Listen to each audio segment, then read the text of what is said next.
به نام خدا. سلام دوستان عزیزم، وقتتون بخیر باشه. پادکست صدای سکوت امروز رو با کتابی زیبا و نوستالژی شروع میکنم. این کتاب به اسم بابا لنگ دراز هستش و کارتونی که ما ازش دیدیم به نام جودی آبات. بابا لنگ دراز نوشته جیم وبستر، ترجمه سمیرا بیات که این کتاب به صورت 2 زبانه نوشته شده. هم انگلیسیش رو چاپ کردن هم فارسیش رو. چاپ 4 این کتاب در اختیار من هستش که در سال 1398 توسط نشر آتیسا چاپ شده در تهران. امیدوارم که از این کتاب زیبا که کارتونش رو و فیلمش رو قطعاً خیلی هامون دیدیم لذت ببرید. نثر جالبی داره. تمام این کتاب نامه‌های بابا لنگ دراز و جودی به هم دیگه است و داستان کارتونی و فیلم این کتاب هم بر این اساس ساخته شده. ابتدا نوشته ای رو از پشت این کتاب برای شما میخونم و سپس با من همراه باشید تا کتاب رو با هم دیگه ورق بزنیم. در بخشی از این کتاب میخوانیم: امروز آفتابی ترین و زیباترین بعد از ظهر زمستانی است. برف‌های روی شاخه‌های درختان صنوبر دارن آب میشوند و چکه چکه بر روی زمین میریزند. همه دنیا زیر وزن برف قد خم کردند به جز من دارم زیر بار غم کمر خم میکنم. حالا خبر بد. جودی شجاع باش، تو باید بگویی. مطمئن هستید که الان اعصابتان آرام است؟ راستش من ریاضی و نثر لاتین را مردود شدم. الان هم دارم دوباره تمرین میکنم تا ماه بعد باز هم امتحان بدهم. واقعا متاسفم که ناامیدتان کردم، وگرنه خودم اصلا اهمیتی نمیدهم. چون چیزهای خیلی زیادی یاد گرفتم. چیزهایی که حتی داخل کتاب هم نبود. من 17 رمان و تعداد زیادی شعر خواندم. رمان‌هایی که خواندنشان واجب است، مثل وینیتی فیر، ریچارد فورال و آلیس در سرزمین عجایب. همچنین مقالات امرسون و لایف اسکات لاکارد و جلد اول امپراتوری روم گیبون و همینطور نصف زندگی نامه بنونوت چلینی. آدم باحالی بوده است، نه؟ او معمولاً قبل از صبحانه چرخی میزده و یک نفر را میکشته است. پس دیدید بابایی، من الان خیلی چیزهای بیشتری یاد گرفتم نسبت به وقتی که قرار بود روی درس لاتین بگذارم. اگر قول بدم دیگر مردود نشوم، من را میبخشید؟ با عرض معذرت، جودی. چهارشنبه نحس. چهارشنبه اول هر ماه واقعاً روز وحشتناک و هراسانگیزی بود. روزی که همه با وحشت و هراس منتظرش بودند. با شهامت تحملش می‌کردند و سپس بلافاصله فراموش می‌کردند. در این چهارشنبه کف زمین کل ساختمان باید تمیز می‌شد و حسابی برق می‌افتاد. همه صندلی‌ها گردگیری می‌شدند و تخت خواب‌ها مرتب می‌شدند. در این حال 97 بچه یتیم فسقلی که لحظه‌ای آرام و قرار نداشتند تمیز و مرتب می‌شدند. موهایشان شانه می‌شد، لباس‌های کتانی آهار خورده به تن می‌کردند و مدام به همه آنها گوشزد می‌شد که مؤدب باشند و اگر زمانی یکی از اعضای هیئت امنا با آنها صحبت کرد تنها بگویند بله آقا، خیر آقا. روز پر از استرسی بود و چون جروشا ابود تفلکی از بقیه یتیم‌های آنجا سن و سالش بیشتر بود، بیشتر مسئولیت‌ها را باید او به دوش می‌کشید. به هر حال این چهارشنبه ویژه هم مانند همه چهارشنبه‌های ماه‌های قبل هر طوری بود ختم به خیر شد و چون آبدارخانه برای مهمانان ساندویچ تدارک دیده بود، جروشا به طبقه بالا رفت تا کارهای روزانه خودش را سر و سامانی بدهد. وظیفه اصلی او مراقبت از اتاق ف بود که 11 کودک یتیم بچه 4 تا 7 ساله در آن حضور داشتند. آنها به ردیف در یک جا نشسته بودند. جروشا لباسهایشان را مرتب کرد، دماغهایشان را گرفت و به ترتیب و با نظم به سمت سالن غذاخوری برد تا برای نیم ساعت هم که شده با شادمانی نان، شیر و پودینگ بخورند. پس از آن کنار پنجره روی صندلی ولو شد و پیشانی داغش را به شیشه سر چسباند. او از ساعت 5 صبح بیدار شده و سر پا بود. دستورات همه را اجرا کرده و سرزنش‌های مدیر عصبانی پرورشگاه را شنیده بود. خانم لیپت نمی‌توانست چهره متین و موقری که هنگام حضور اعضای هیئت مدیره و خانم‌های بازدید کننده از پرورشگاه داشت را همیشه حفظ کند. جروشا به چمن‌های یخزده پشت نرده‌های آهنی دور تا دور پرورشگاه و ساختمان‌های روستا که از لابلای درختان بیشاخ و برگ قد علم کرده بودند خیره شد تا جایی که اطلاع داشت آن روز هم بالاخره با موفقیت به شب رسیده بود. اعضای هیئت امنا و همه بازدید کنندگان عملکرد پرورشگاه را بررسی کرده گزارش‌ها را خوانده بودند. چایشان را نوشیده و حالا برای رفتن به خانه عجله داشتند تا زودتر کنار شومینه‌های گرم خودشان بنشینند و مسئولیت سرپرستی بچه‌ها را تا ماه آینده به فراموشی بسپارند. جروشا خم شده بود و با کنجکاوی کالسکه‌ها و ماشین‌هایی که به ترتیب از در پرورشگاه خارج می‌شدند را تماشا می‌کرد. او در تصوراتش هر یک از آنها را تا خانه‌های بزرگ پایین تپه همراهی می‌کرد. در خیالاتش خودش را داخل پتوی خز و کلاهی مخملی تزیین شده با پر می‌دید که داخل یکی از ماشین‌ها نشسته و با خونسردی خطاب به راننده می‌گوید برو به سمت خانه. اما همین که جلوی در خانه می‌رسید همه رویاهایش محو می‌شد. جروشا تخیلات قوی داشت و این در حالی بود که خانم لیپت هم به او گفته بود اگر حواسش نباشد با این تخیلات قطعاً دچار دردسر می‌شود.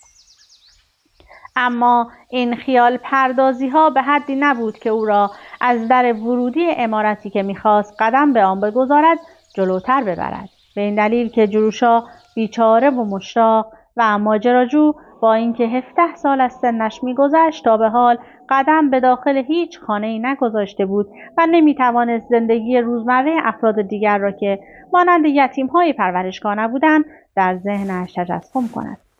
جروشا ابوت تو را می‌خواهند، از دفتر صدایت می‌کنند و فکر می‌کنم که بهتر عجله کنی.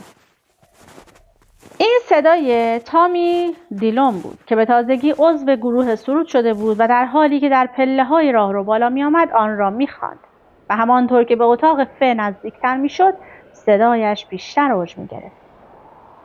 جروشا از پنجره فاصله گرفت و با مشکلات زندگی روبرو شد. او با استرس و نگرانی صدای آواز تامی را قطع کرد و پرسید کی مرا می‌خواهد؟ خانم لیپت داخل دفتر و من فکر می‌کنم عصبانی است. تامی در حالی که آواز می‌خواند با نگرانی به جروشا نگاه می‌کرد. حتی سنگدل‌ترین بچه‌های یتیم پرورشگاه برای هر بچه‌ای که به دفتر نزد مدیر خشمگین پرورشگاه خانم لیپت احضار می‌شد دلشان می‌سوخت و تامی هم با اینکه جروشا گاهی اوقات دستش را می‌کشید و دماغش را محکم می‌گرفت او را دوست داشت. جروشا بدون هیچ کلامی در حالی که ابروهایش را در هم کشیده بود راه افتاد. در تعجب بود که چه اشتباهی رخ داده است. نان ساندویچ‌ها به اندازه کافی باریک نبودند. داخل کیک‌ها پوست گردو پیدا شده. یکی از بازدید کنندگان سوراخ جوراب سوزان‌هاتون رو دیده؟ وای خدایا، شاید یکی از بچه‌ها به اعضای هیئت امنا بی‌ادبی کرده است. راهروی طولانی پایین تاریک بود. به محض اینکه جروشا به پایین پله‌ها رسید، یکی از اعضای هیئت امنا را دید که از در باز سالن خارج شد و به سمت سایبان خارج از ساختمان رفت. در این حالت تنها چیزی که به چشم جروشا خورد قد بلند مرد بود. او دستش را به سمت ماشینی که ایستاده بود تکان داد. به محض آنکه ماشین حرکت کرد و نزدیکتر شد، برای لحظه نور چراغ‌هایش سایه مرد را روی دیوار انداخت. سایه دست و پاهای مرد به شکل عجیبی کشدار شده بود. شاید شبیه موجودی غول‌پیکر با دست و پاهای دراز روی زمین و دیوار راهرو بود. این سایه یک بابا لنگدراز غول‌پیکر بود. با اینکه جروشا نگران و مضطرب بود، اما با دیدن سایه زد زیر خنده. او ذاتاً دختر شاداب و سرخوشی بود و همیشه با کوچکترین بهانه‌ای تفریح میکرد. جروشا خندان و خوشحال از دیدن چنین چیزی وارد دفتر شد و با حیرت و تعجب دید که خانم لیپت اگرچه لبخندی بر لب نداشت، اما حداقل مانند زمانهایی که با مهمانها طرف صحبت است با خوشرویی برخورد میکند. بنشین جروشا، میخوام بهت خبری رو بدم. جروشا روی نزدیکترین صندلی نشست و با بیقراری منتظر صحبت‌های خانم لیپت شد. ماشینی با سرعت از جلوی پنجره عبور کرد. خانم لیپت در حالی که نگاهی به آن انداخت گفت: تو آن آقای محترمی که الان رفت رو دیدی؟ از پشت سر دیدم. او یکی از سخاوتمندترین اعضای هیئت امناست و برای حمایت از پرورشگاه تا حالا پول زیادی پرداخت کرده است. من اجازه ندارم نامش را بگویم، چون تاکید کرده که ناشناس بماند. چشمهای جروشا کمی گرد شد. سابقه نداشت که او به دفتر احضار شود و خانم مدیر درباره خصوصیات اخلاقی اعضای هیئت امنا با او گفتگو کند. این آقا تاکنون چند تا از پسرهای پرورشگاهمان را مورد لطف قرار داده است. چارلز بنتون و هنری فریز را به خاطر داری؟ هر دوی آنها با حمایت‌های آقای ام، این آقا به دانشکده فرستاده شدند و با سخت کوشی، تلاش و کسب موفقیت تمام هزینه‌هایی که به هیچ چشم داشتی در این راه خرج شده بود را جبران کردند. این آقای محترم هم غیر از این خواسته ای ندارد. این عمل خیرخواهانه ایشان همیشه اختصاص به پسرها داشته و هرگز موفق نشدم تا نظر ایشان را به حمایت یکی از دختران این پرورشگاه صرف نظر از اینکه لایق چنین لطفی بوده‌اند یا نه جلب کنم. میخواهم به تو بگویم که او توجه چندانی به دخترها نمی کند. جروشا که احساس میکرد باید واکنشی نشان دهد زمزمه کنان گفت: خانم لیپت برای چند لحظه حرفش را قطع کرد و پس از آن خیلی آهسته به صحبتهایش ادامه داد. در واقع این رفتار خونسرد مدیر باعث میشد تا جروشا بیشتر عصبی شود. همانطور که میدانی معمولاً بچه‌ها فقط تا سن 16 سالگی میتوانند اینجا بمانند. اما در مورد تو استثنا قائل شدیم، چون تو دوره آموزشی ما را در سن 14 سالگی تمام کردی و آنقدر در تحصیل ممتاز بودی. البته باید بگویم در مورد اخلاق و رفتارت این موضوع صدق نمی‌کند که تصمیم گرفتیم تا به تو اجازه دهیم در دبیرستان دهکده ادامه تحصیل بدهی. حالا تحصیلاتت در دبیرستان هم دارد تمام می شود و قطعاً دیگر پرورشگاه نمی تواند بیشتر از این تو را حمایت کند، چون در این حالت هم تو 2 سال بیشتر از اکثر بچه‌ها در پرورشگاه مانده ای. امروز در جلسه ماهیانه بحث آینده تو پیش کشیده شد. با این حال خانم لیپت این واقعیت را نادیده گرفته بود که جروشا در طول این 2 سال در پرورشگاه بسیار کار کرده و در عین حال همیشه انجام کارهای مربوط به پرورشگاه در درجه اول و تحصیلاتش در درجه دوم اهمیت قرار داشته است و روزهایی مثل آن روز حتی نمیتوانست به مدرسه برود، چون باید کارهای پرورشگاه را انجام میداد. همانطور که گفتم درباره آینده تو بحث و گفتگو و پرونده‌ات کاملا بررسی شد. خانم لیپت نگاه اتهام گونه‌ای به او انداخت، گویی که به زندانی متهم به گناه نگاه می‌کند. جروشا هم نه به خاطر پرونده سیاهش، بلکه چون از او این گونه انتظار می‌رفت، با نگاهی گناهکار به خانم لیپت چشم دوخت. قطعاً برای افرادی در شرایط و موقعیت تو تصمیم بر آن می شود تا در جایی مشغول به کار شوند. اما تو در مقاطع تحصیلی همیشه موفق بودی و عملکرد خوبی داشتی و چون در درس انگلیسی بسیار موفق بودی و درخشیدی، خانم پریچارد که از اعضای هیئت امنای اینجاست و همچنین عضو هیئت مدیره مدرسه نیز می باشد، با معلم ادبیاتت درباره ویژگی‌های تو صحبت کرده است و همچنین با صدای بلند انشای تو را که با نام چهارشنبه نحس نوشته بودی در اینجا خواند. حالا واقعا چهره گنهکار جروشا اصلا قابل توصیف نبود. به نظر من تو با نوشتن این انشا نشان دادی که نسبت به مؤسسه‌ای که تو را حمایت کرده قدر نشناسی و آن را به مسخره گرفتی. و اگر این انشا جنبه طنز نداشت بعید می‌دانم که به خاطر این کارت بخشیده می‌شدی. اما از شانس خوبت یعنی همان آقای محترمی که الان از اینجا رفت که ظاهراً بسیار شوخ طبع هم هستند، به خاطر این انشایی که نوشتی تصمیم گرفته که تو را به دانشکده بفرستد. چشم‌های جروشا از حیرت گرد شد. دانشکده؟ خانم لیپت حرفش را تایید کرد و گفت به خاطر همین او تا الان اینجا ماند تا درباره این موضوع با من صحبت کند. آنها آدم‌های عجیب و غریبی هستند. می‌خواهم بگویم که این آقا خیلی آدم عجیبی است. او معتقد است که تو قوه خلاقیت خوبی داری و قصد دارد شرایط تحصیل تو را فراهم کند تا نویسنده بشوی. نویسنده؟ مغز جروشا دیگر کار نمی کرد و او تنها می توانست حرفهای خانم لیپت را تکرار کند. خواستهشان این است. حالا آینده مشخص می کند که این کار مفید بوده است یا نه. او مبلغ ماهیانه قابل توجهی برایت در نظر گرفته. این مبلغ برای دختری که در خرج کردن و پسنداز پول هیچ تجربه‌ای ندارد بسیار چشمگیر است. ایشان صاحب اختیار است.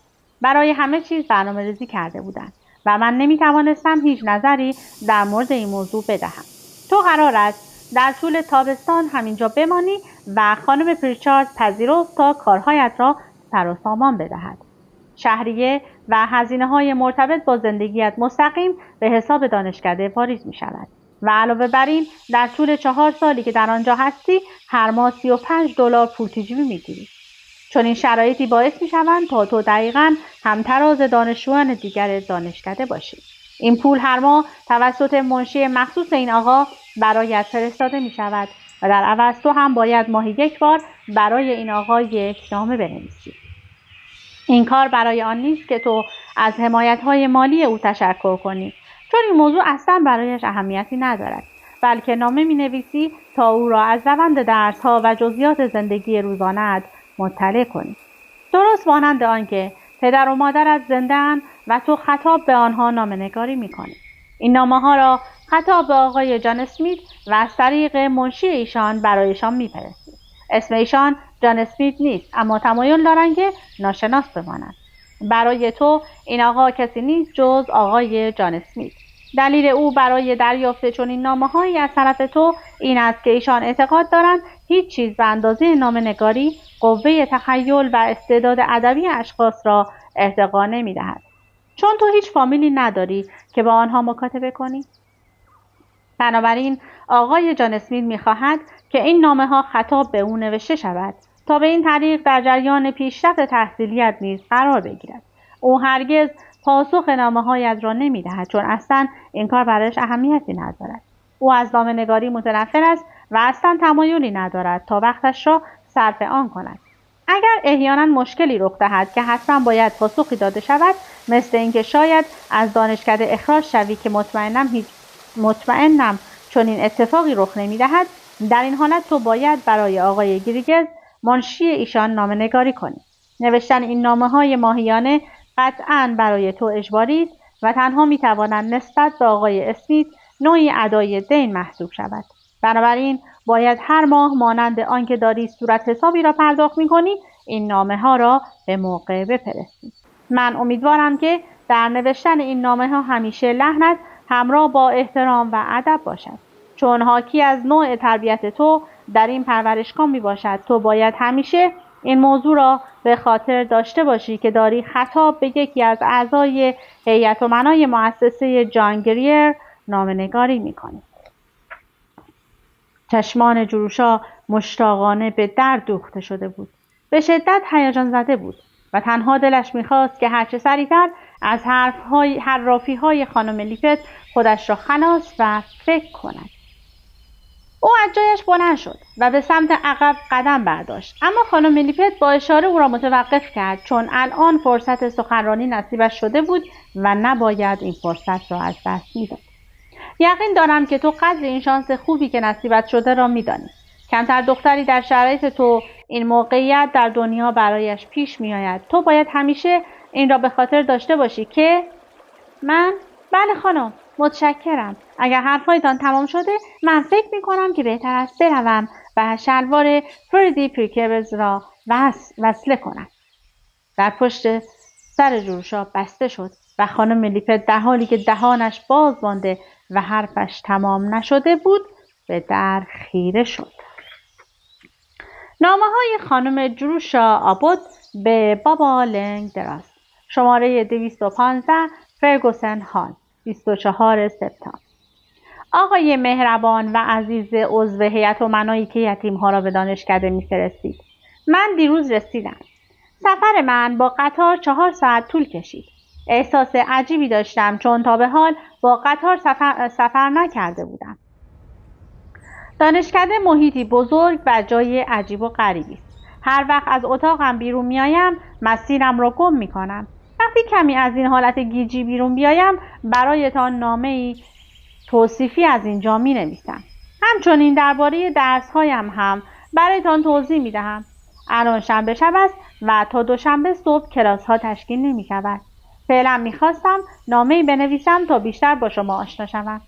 اینکه خطاب به شخصی که نمی‌شناسی نامه‌نگاری کنی کمی عجیب به نظر می‌رسد. کلاً نامه‌نگاری برای من کار عجیبی است. من هیچ وقت در طول عمرم بیشتر از 3 یا 4 بار نامه ننوشتم.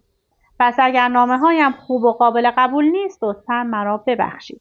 دیروز صبح قبل از حرکت خانم لیپت خیلی جدی با من حرف زد. او به من گفت در مابقی کرک باید چگونه رفتار کنم.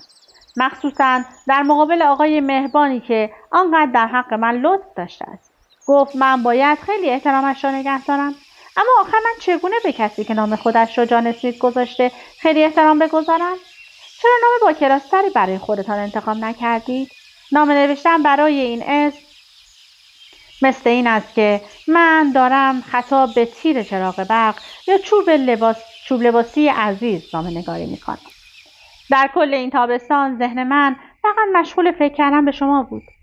پس از گذشت این همه سال اینکه کسی مرا دوست داشته باشد این احساس را در من به وجود می آورد که بالاخره خانواده‌ای پیدا کردم. این گونه به نظر می رسد که من حالا به کسی تعلق دارم و این فکر واقعا احساس آرام بخشی برایم دارد. با این حال باید بگویم که وقتی راجع به شما فکر می کنم قوه تخیلم کارایی چندانی ندارد. در این حالت فقط 3 چیز به ذهنم می رسد. 1. شما قد بلندید. 2. شما ثروتمندید. 3. شما از دخترها نفرت دارید. فکر کنم بهتر است شما را آقای عزیز متنفر از دخترها بنامم که این نوعی توهین به خود من است، یا آقای ثروتمند عزیز که این هم توهین به شما محسوب می شود، برای آنکه آن وقت پول شاخص مهمی درباره شما به حساب می آید. علاوه بر این ثروتمند بودن تنها یک ویژگی سطحی و ظاهری آدم هاست. شاید شما تا آخر عمرتان ثروتمند نباشید. افراد باهوش و زیرکی بودند که در وال استریت ورشکسته شدند. اما در نهایت شما در طول عمرتان همیشه قد بلند خواهید بود. بنابراین تصمیم گرفتم که شما را بابا لنگدراز خطاب کنم. امیدوارم از این تصمیم ناراحت نشوید. این فقط یک اسم خودمان نیست و به خانم لیپت هم چیزی نمیگوییم. 2 دقیقه دیگر زنگ ساعت 10 زده می شود. روزهای ما با صدای زنگ ها تقسیم می شود. ما با صدای زنگ ها غذا می خوریم و استراحت می کنیم و به کلاس می رویم. بسیار هیجان انگیز است. احساس می کنم در تمام مدت مانند یک اسب هستم. خب وقتش رسید. چراغ‌ها خاموش شد. شب بخیر. شاهد هستید که من با چه دقتی از قوانین اطاعت می کنم.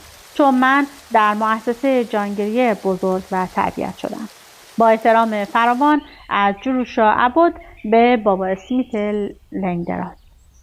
اول اکتبر. بابا لنگدراز عزیز، من دانشکده را دوست دارم و عاشق شما هستم که من را به دانشکده فرستادید. من خیلی خیلی خوشحالم و همیشه آنقدر هیجان زده‌ام که خیلی کم میخوابم. نمیتوانید تصور کنید که اینجا چقدر با پرورشگاه جان گریر تفاوت دارد.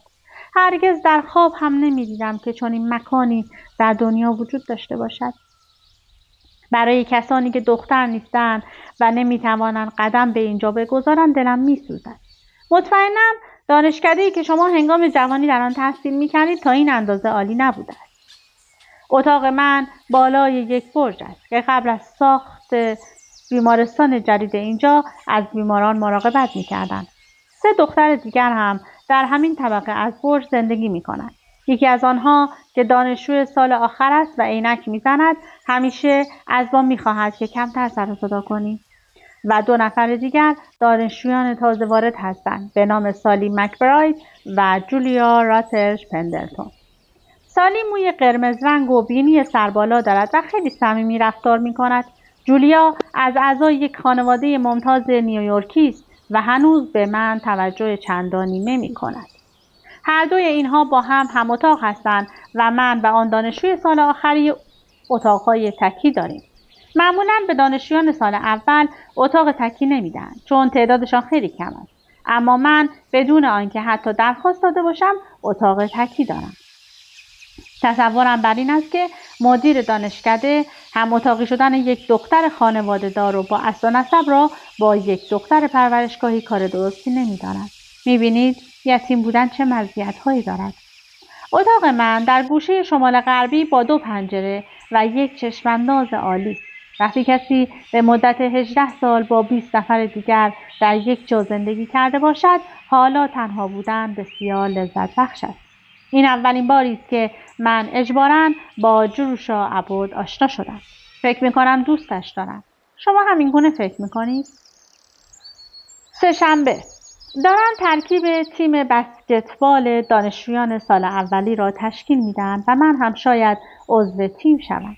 درسته که من جثه ظریفی دارم اما خیلی زرنگ، زبل و قوی هستم و وقتی دیگران امیدوارانه برای به دست آوردن توپ به هوا میپرند من میتوانم از زیر پاهایشان خیز بردارم و توپ را بکاوم. ورزش کردن عصرها در زمینی با درخت‌هایی پر از برگ‌های قرمز و زرد و استشمام هوایی پر از بوی برگ‌های سوخته و صدای خنده و فریاد بچه‌ها بسیار خوشایند است. اینها خوشبخت‌ترین دخترانی هستند که من تا به حال دیدم و من از همه آنها خوشبخت‌ترم. قصد داشتم نامه طولانی‌تری بنویسم و درباره همه چیزهایی که دارم یاد می‌گیرم برایتان بنویسم. خانم لیپت میگفت شما می‌خواهید در جریان همه چیز باشید. اما زنگ ساعت 7 زده شده و در عرض 10 دقیقه باید با لباس ورزشی داخل زمین حاضر باشم. ولی زنگ را زدن و تا 10 دقیقه دیگر من باید لباس ورزش بپوشم و در زمین باشم. دعا نمی‌کنید که من هم عضو تیم بسکتبال شوم؟ ارادتمند همیشگی شما جوشا عبود. پنوشت ساعت 9 شب. همین الان سالی مکبراید سرش را داخل اتاقم کرد و این چیزی بود که گفت: آنقدر دلتنگ خانه من هستم که دیگر نمیتوانم تحمل کنم. تو هم همین حس را داری؟ من هم لبخندی زدم و گفتم من این گونه نیستم. فکر کنم بتوانم تحمل کنم. دلتنگی برای خانه از آن نوع بیماری هایی است که حداقل من درگیرش نمیشوم. تا حالا به گوشم نخورده که کسی برای زندگی در پرورشگاه دلش تنگ بشود. نظر شما چیست؟ 10 اکتبر. بابا لنگدراز عزیز، تا به حال چیزی درباره میکلانژ شنیده اید؟ او نقاش مشهوری بوده که در قرون وسطا در ایتالیا زندگی میکرد. سر کلاس ادبیات انگلیسی به نظر میرسید که همه دانشجویان او را به خوبی میشناسند و چون من فکر میکردم او یک فرشته محبوب خداست همه زیر خنده زدند. این گونه نیست؟ عیب دانشگاه این است که از تو انتظار دارن اطلاعات بسیار زیادی داشته باشی در حالی که خیلی چیزها اصلا به گوش تو نخورده است. گیر افتادن در چنین شرایطی بسیار آزاردهنده است، اما الان وقتی دخترها درباره موضوعی صحبت می‌کنند که من هیچ اطلاعی درباره‌اش ندارم، من فقط سکوت می‌کنم و بعداً در دایره المعارف اطلاعاتی درباره‌اش به دست می‌آورم. روز اول مرتکب اشتباه وحشتناکی شدم. یک نفر نام موریس مترلینگ را به زبان آورد و من پرسیدم آیا او از دانشجویان تازه وارد است؟ بلافاصله این شوخی در کل دانشکده دهن به دهن چرخید، اما به هر حال الان من هم مانند بقیه دانشجویان باهوش هستم و حتی از بعضیا باهوشترم. تمایل دارید که در مورد چیدمان اتاقم چیزی بدانید؟ ترکیبی از رنگ‌های زرد و قهوه‌ای است. رنگ دیوارهای اتاقم زرد نخودی است. رنگ پرده‌ها زرد کمرنگ. چند تا بالش و میز چوبی به رنگ قهوه‌ای مایل به قرمز. دست دوم است. به قیمت $3 خریدم و یک صندلی از چوب درخت نقل. همه وسایل اتاقم هستند. یک قالیچه قهوه‌ای رنگ هم خریدم که در وسطش یک لکه جوهر به چشم می‌خورد. من صندلی‌ام را دقیقاً روی لکه گذاشتم. پنجره‌ها خیلی بالا هستند. به طور عادی نمی‌توانی از پنجره منظره بیرون را ببینی، اما من آینه کمد کشودار را جدا می‌کنم و کمد را مقابل پنجره می‌گذارم. در این حالت ارتفاع کمد به اندازه پنجره است و هر زمانی که دلم بخواهد می‌توانم کشوهای آن را بیرون بکشم و از آن بالا بروم. خیلی راحته. سالی مکبراید کمکم کرد تا بتوانم این وسایل را از برنامه حراجی دانشجو سال آخر تهیه کنم. او کل عمرش را در خانه و میان خانواده بزرگ شده و درباره نوع اسباب و اساسی سررشته دارد. شما نمیتوانید تصور کنید که خرید کردن با یک $5 و بعد مابقی آن را پس گرفتن چقدر لذت بخش است. آن هم در حالی که من در تمام عمرم هیچ وقت بیشتر از چند سنت نداشتم. پدر عزیزم، یقین داشته باشید که من قدر این پول ماهیانه را خوب می‌دانم.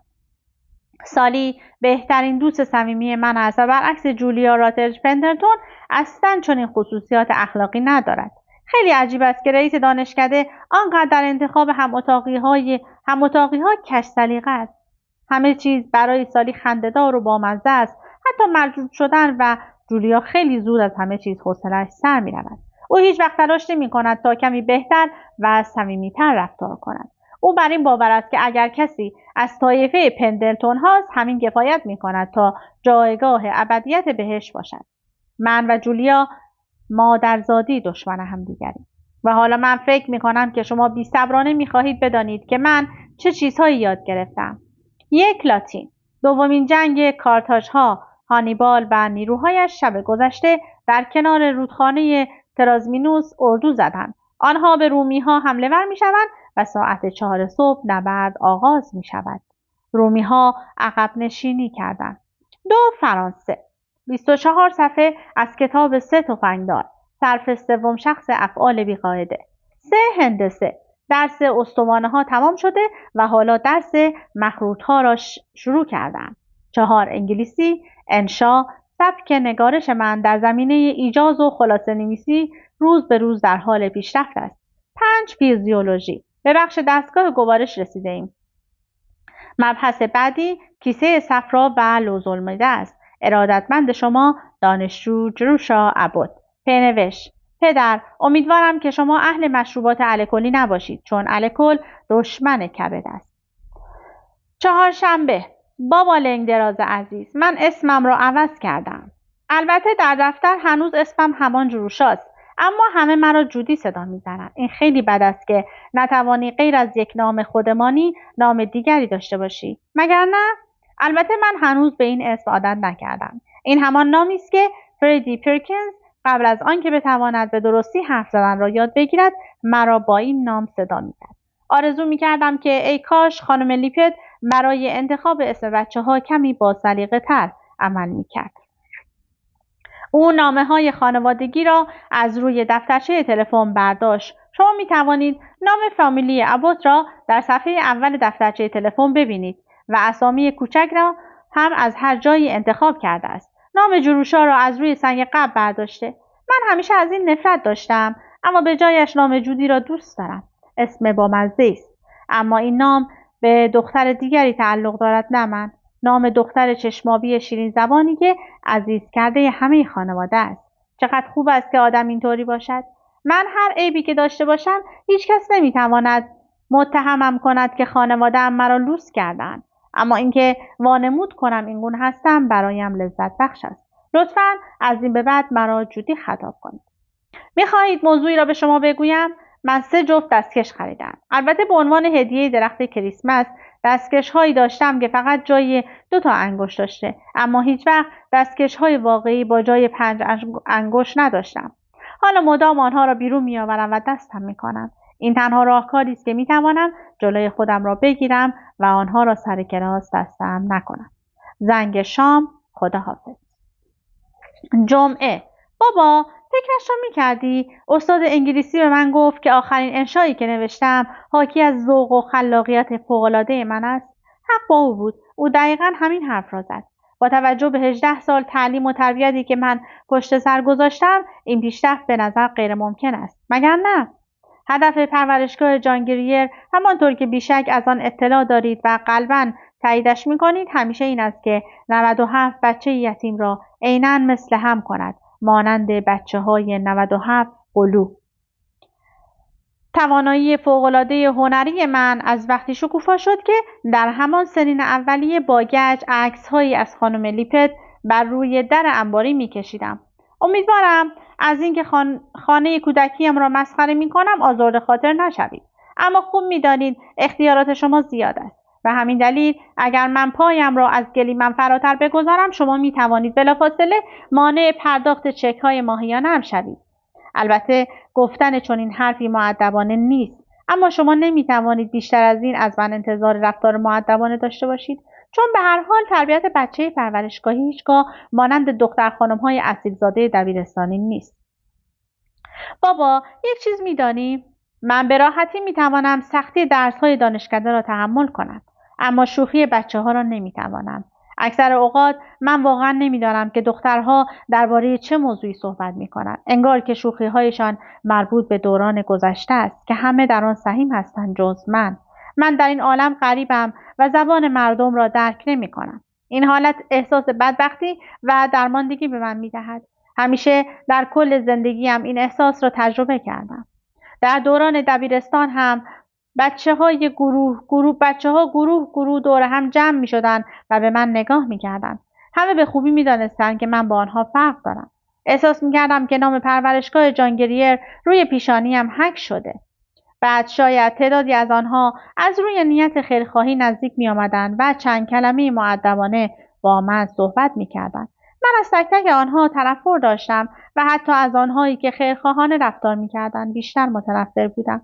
در دانشکده هیچ کس خبر ندارد که من در پرورشگاه بزرگ شدم و بچه پرورشگاهی هستم. به سالی مکبراید این دور گفتم که پدر و مادرم فوت کردند و یک پیرمرد سخاوتمند و مهربان مرا به دانشکده فرستاده است. تا اینجا هر چه که گفتم عین حقیقت بوده. دلم نمیخواهد که شما فکر کنید من آدم ترسویی هستم، اما من هم دوست دارم مثل بقیه دخترها باشم. ولی سایه هولناک خاطره پرورشگاه جان گریر که بر روی دوران کودکی من نقش بسته وجه تمایز من و آنها می باشد. اگر بتوانم آن خاطرات را نادیده بگیرم و برای همیشه از ذهنم بیرونشان کنم، فکر می کنم آن وقت بتوانم به این خاطره پشت کنم و آن را از سر بیرون کنم. شاید بتوانم مثل دخترهای دیگر معقول و دوست داشتنی رفتار کنم، چون بر این باورم که بین من و آنها از لحاظ ذاتی و باطنی فرقی وجود ندارد. درست است؟ به هر حال سالی مکبراید با من صمیمی است. ارادتمند شما، جودی ابوت. جوشای سابق. امیدوارم که تا همین قدر که زمان به من اجازه داد و این کتاب رو برای شما خوندم لذت برده باشید.